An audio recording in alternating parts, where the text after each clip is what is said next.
महाभारत का वह पात्र जिसे अपने जीवन के अंत तक न्याय नहीं मिल सका और जीवन भर उसे लोग सूत पुत्र कहते रहे।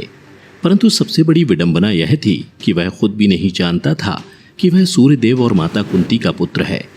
जी हाँ, आज के इस एपिसोड में हम आपको सूत पुत्र कर्ण नहीं बल्कि सूर्य पुत्र कर्ण के बारे में बताने जा रहे हैं, क्योंकि ये कथा उस समय की है जब कर्ण का वध अर्जुन के हाथों हो चुका था, लेकिन उसके प्राण अभी शेष थे और वह जानता था कि वह सूर्य देव का अंश है।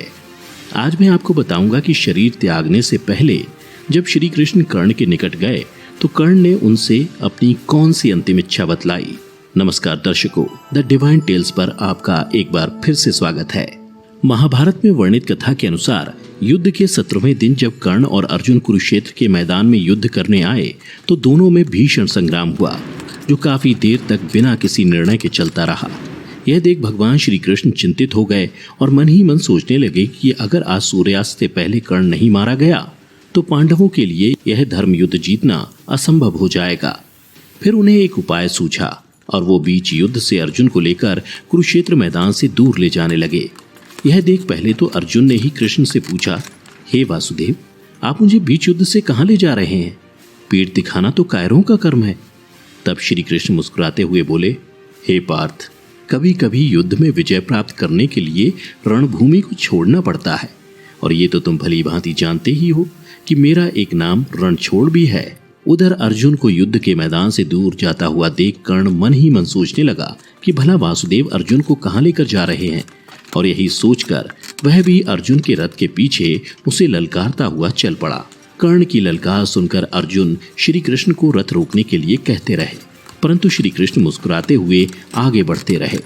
कुछ दूर कर्ण के पीछा करने पर श्री कृष्ण ने अर्जुन के रथ को रोक दिया और फिर दोनों ओर से बाणों की वर्षा होने लगी। इसी बीच कर्ण के रथ का एक पहिया भूमि में धंस गया। यह देख अर्जुन ने कर्ण पर बाण चलाना रोक दिया। तब श्री कृष्ण अर्जुन से बोले, पार्थ, तुमने बाण चलाना क्यों रोक दिया?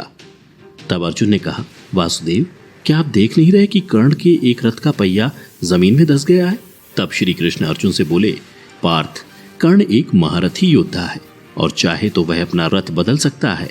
इतने में ही उधर से कर्ण बोले, अर्जुन, मेरे रथ का पहिया धंस गया है और मैं उसे निकालने के लिए नीचे उतर रहा हूँ, अभी बाण मत चलाना। कर्ण की बातें सुनकर श्री कृष्ण बोले, धनंजय, यही कर्ण के वध का उचित समय है। कृष्ण के मुख से ऐसी बातें सुनकर अर्जुन ने कहा, हे नारायण, कर्ण अभी पैदल है, ऐसे में मैं उस पर प्रहार नहीं कर सकता। तब श्री कृष्ण ने कहा, हे अर्जुन, तुम किस धर्म की बात कर रहे हो? क्या रणभूमि में कर्ण ने अभिमन्यु पर प्रहार करते समय युद्ध नियमों के बारे में सोचा था क्या? उस समय भीष्म पितामह ने युद्ध नियम नहीं बनाए थे, और जब कर्ण ने भरी सभा में द्रौपदी को वेश्या कह उनके मान सम्मान को छिन्न भिन्न कर दिया था, क्या तुम ये सब भूल गए? हे पार्थ, महारथी कर्ण अधर्म का भागीदार है, इसलिए इसे इसकी सजा अवश्य मिलनी चाहिए। हे पार्थ, धर्म की बात छोड़ो और कर्ण पर अंजुलिका अस्त्र से प्रहार करो। श्री कृष्ण की बातें सुनकर अर्जुन ने कर्ण पर अंजुलिका अस्त्र चलाया, जो कर्ण के गर्दन के बीचों बीच जा लगा। परिणाम स्वरूप कर्ण उस बाण के प्रहार से मृत्यु के निकट पहुंच गया। उसके बाद श्री कृष्ण के मन में कर्ण की दानवीरता की परीक्षा लेने का विचार आया और वह एक ब्राह्मण का रूप धारण कर कर्ण के निकट पहुंच गए और उनसे पूछने लगे, हे अंगराज, मैंने आपकी दानवीरता के बहुत गुणगान सुने हैं। मैं आपसे एक उपकार की अपेक्षा करता हूँ, कृपया मेरी सहायता करें। मेरी पुत्री का विवाह है और मैं अपनी पुत्री को स्वर्ण देने में असमर्थ हूँ, कृपया मेरी दुविधा का निवारण करें।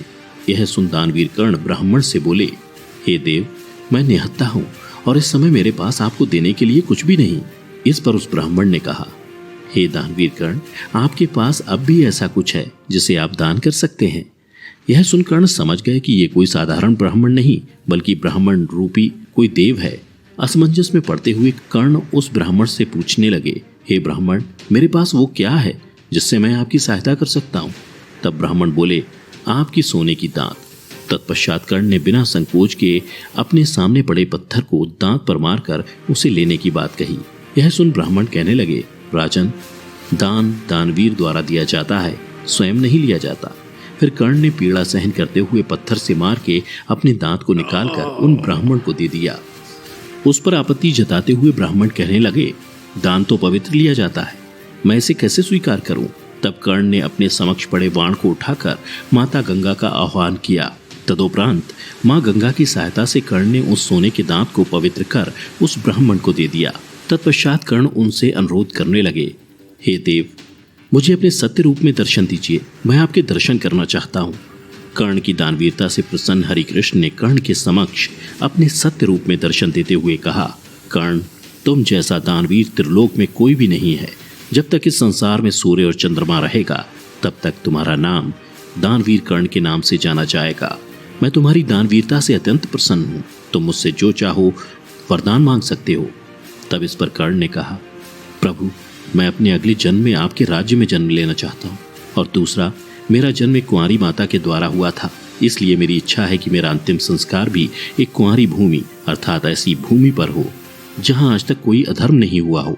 इतना कहकर कर्ण ने अपने प्राण त्याग दिए। तत्पश्चात भगवान श्री कृष्ण और सारे पांडव इस विचार में पड़ गए कि उन्हें आखिरकार कुंवारी भूमि कहाँ मिलेगी। पूरी पृथ्वी खोजने के पश्चात जब श्री कृष्ण को ऐसा एक भूमि का टुकड़ा नहीं मिला, कर्ण के मृत शरीर का अंतिम संस्कार अपने हाथ में करने का फैसला किया। तो मित्रों, उम्मीद करता हूँ कि आपको कर्ण से जुड़ी ये कथा पसंद आई होगी।